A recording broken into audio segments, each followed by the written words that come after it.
Olá pessoal, bem-vindos a mais uma aula sobre complexos metálicos.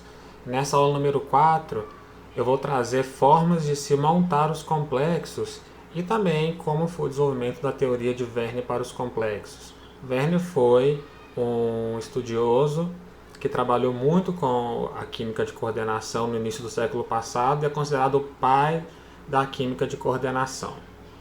Então, antes da teoria de Werner, os químicos utilizavam o que eles conheciam, que era a teoria das ligações dos átomos de carbono da química orgânica, que eram compostos que cresciam na forma de cadeias lineares ou ramificadas.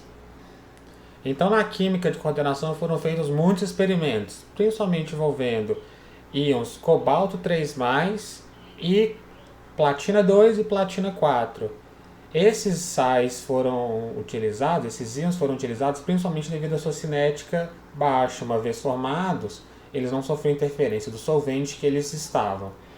Então, quando obtinha-se um composto, um sólido, que tinha como composição para cada átomo de cobalto 3, tinha-se 3 íons cloreto e 6 moléculas de amônia, era obtido um sólido, único, só podia obter um sólido, né, com essa composição, e aí ele tinha aspecto de cristais amarelos, como mostrado aqui embaixo. Esse brilho característico desse sólido remete a essa formação de compostos cristalinos. Então, os pesquisadores antecedentes a Werner, como o Johansen, que era um químico que dominava a parte de química de coordenação antes de Werner, ele propunha que podia existir duas possibilidades, que seria essa, né? No caso, os compostos, os ligantes amônio estariam em cadeia aqui de 6 moléculas de amônia, mas poderia existir uma outra possibilidade, que as cadeias eram de no máximo 4 moléculas de amônia.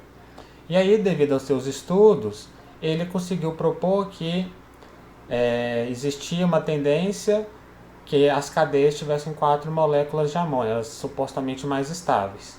Mas se existiam duas possibilidades, então por que era só obtido apenas um tipo de produto com essa composição? Os pesquisadores não conseguiram obter outro.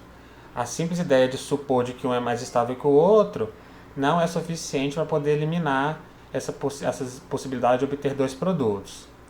Já Werner, ele propôs que o átomo metálico ele era um átomo central e ficava circundado pelos seus ligantes, né, pelas suas moléculas ali.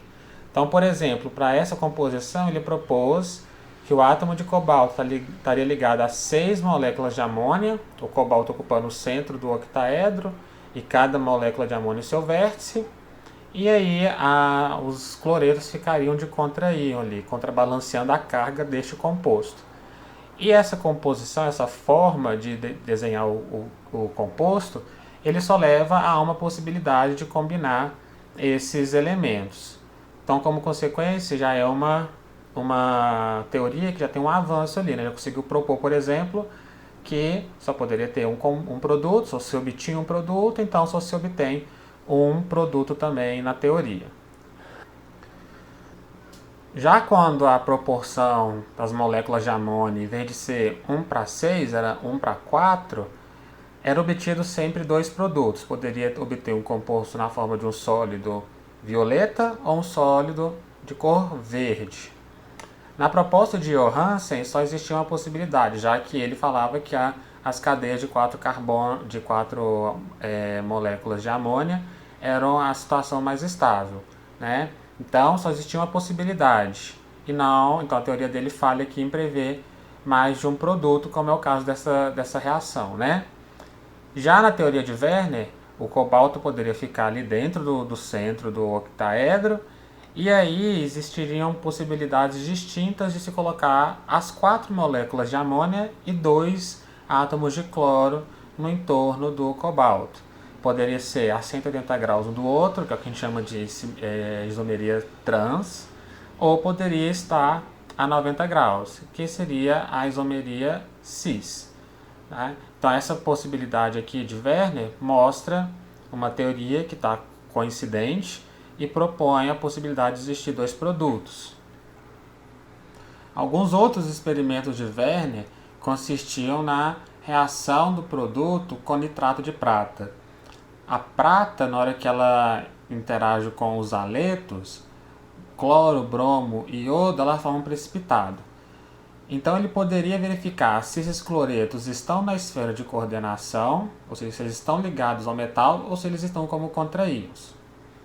Como exemplo, aqui eu trouxe esse sal de platina, quando reagia com duas moléculas de amônia, formava um sal que tinha composição platina, para cada platina 4 cloretos e 2 moléculas de amônia.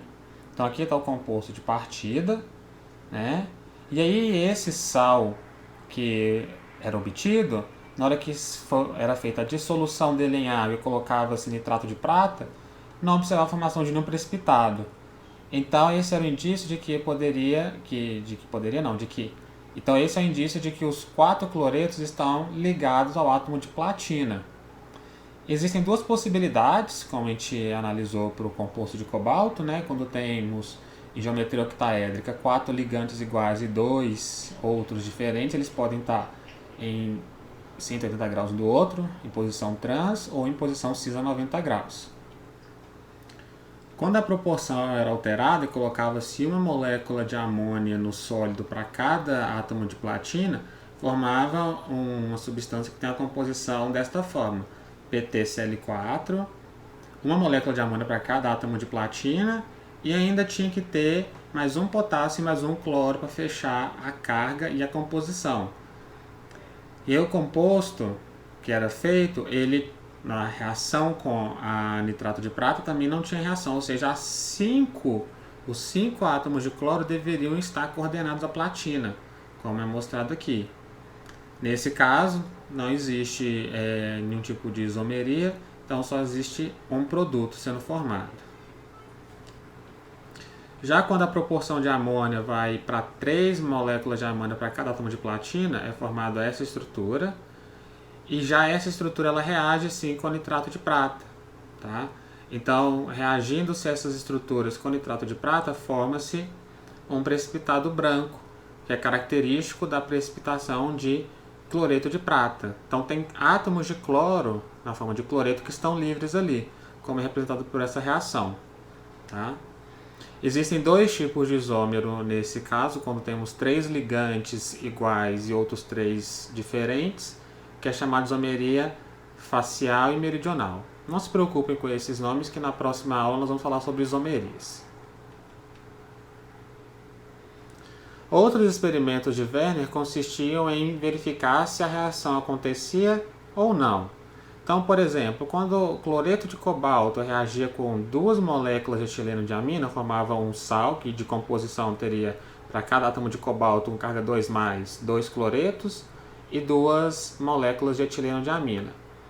Então, tem 2 produtos que são possíveis.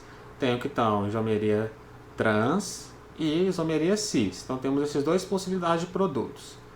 E aí era fazer o quê? Queria ver se esses produtos poderiam reagir com outra substância para determinar se é o que está em trans, se é o que está em cis.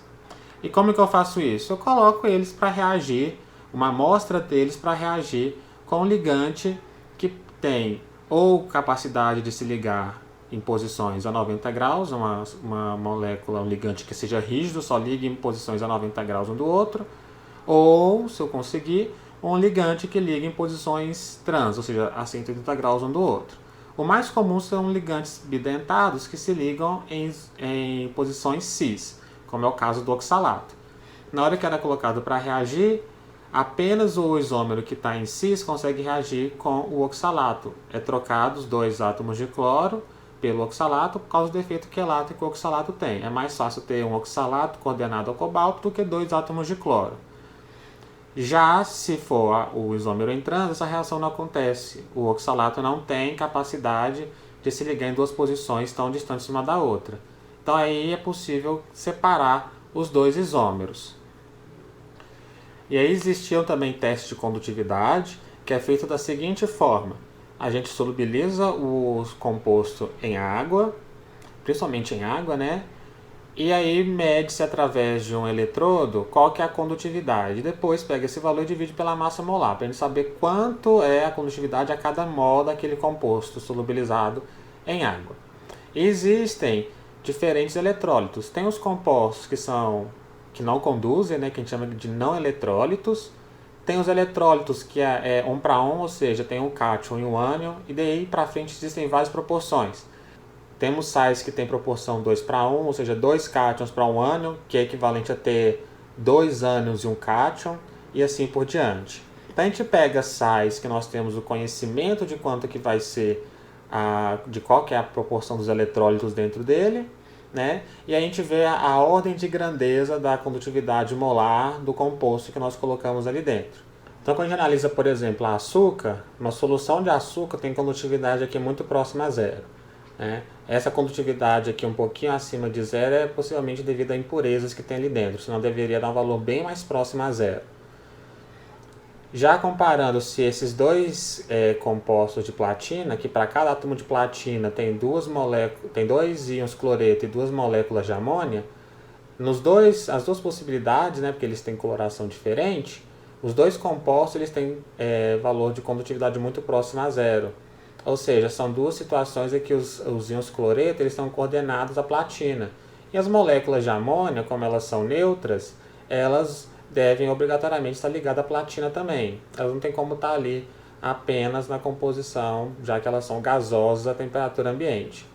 Então nós chegamos à composição, e já sabemos hoje em dia que essa é a fórmula do complexo, né? E aí são dois compostos, porque platina tem geometria quadrática plana, a carga 2+, e aí com esse tipo de substituinte pode ter isomeria cis e trans. Nós vamos ver isso na aula de isomeria mais para frente. Quando analisamos eletrólitos 1 para 1, temos aqui, por exemplo, o NaCl, que tem condutividade aqui na ordem de 123 Siemens por centímetro quadrado por mol. E surpreendentemente nós temos o composto para cada platina, tem 4 cloretos, também tem 3 moléculas de amônia coordenadas ali, né, na composição. Esse valor é de 96,8, ou seja, muito próximo, na mesma ordem de grandeza, em torno de 100. E quando nós temos o outro composto, que é PtCl4, uma molécula de amônia apenas, ainda precisa do KCl, ele também tem a condutividade na ordem de grandeza do NaCl, ou seja, o eletrólito 1 para 1. Então, neste caso, nós temos que combinar os átomos ali até formar um sistema que tem eletrólito 1 para 1 e não reage com prata. Já o de cima é eletrólito 1 para 1 e que reage com prata. E chegamos nessas duas conclusões. Para reagir com prata, o cloreto tem que estar do lado de fora, como contraíam. E aqui, para o cloreto não reagir com a prata, ele tem que estar coordenado à platina. E temos também alguns compostos que são eletrólitos 2 para 1 ou 1 para 2, como é o caso do cloreto de cálcio. A ordem de grandeza aqui já aumenta para em torno de 210, 220. E o sólido que tem composição, cada átomo de cobre tem 2 átomos de cloro com carga negativa e 6 moléculas de água.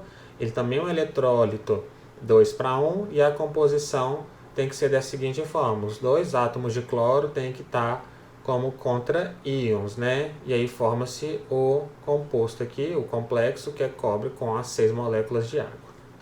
E por fim, Werner foi lá e determinou o seguinte: existem valências. O que são valências? Valências são as cargas do metal e do complexo.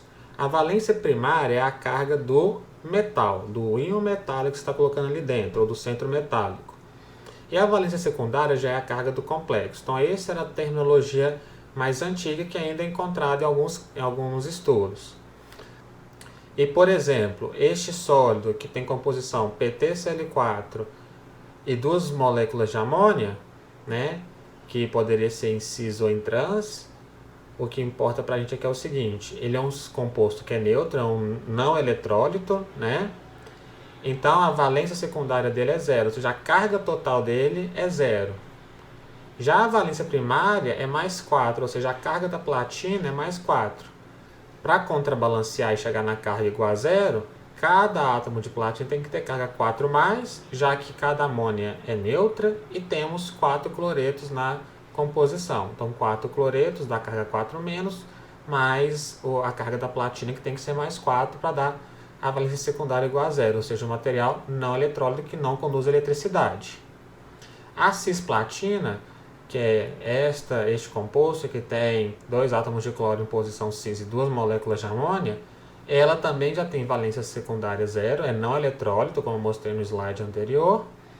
E neste caso, como ela tem 2 íons cloreto na composição, a platina aqui já tem que ter carga 2+. Então a valência primária é mais 2 e a valência secundária é 0. Aqui nós temos outros exemplos para comparar o seguinte. A valência primária pode ser igual e a valência secundária ser diferente. Para isso, basta nós alterarmos a quantidade de íons que estão ligados à platina. Nesse primeiro, os 4 cloretos estão ligados diretamente à platina. Neste caso aqui, vejam só, a platina está ligada a 3 moléculas de amônia e 3 átomos de cloro.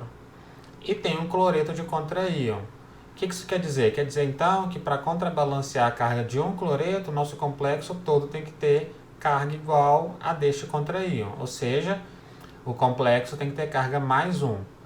Se ele tem carga mais 1 e 3 cloretos com carga menos 1, a platina tem que ser carga mais 4.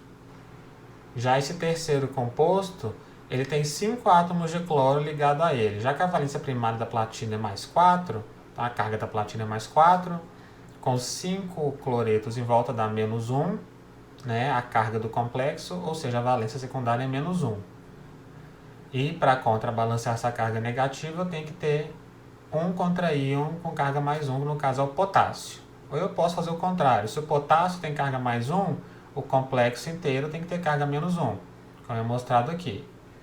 Como tem carga menos 1 todo o complexo e temos 5 átomos de cloro com carga menos 1, a única possibilidade é se a platina tiver carga mais 4. Então, como vamos fazer para determinar a carga do complexo e a carga do metal?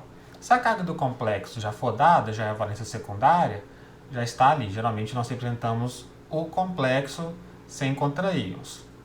Mas se foi dado o composto inteiro com os contraíons, a carga do complexo tem que ser igual em módulo à carga dos contraíons, né?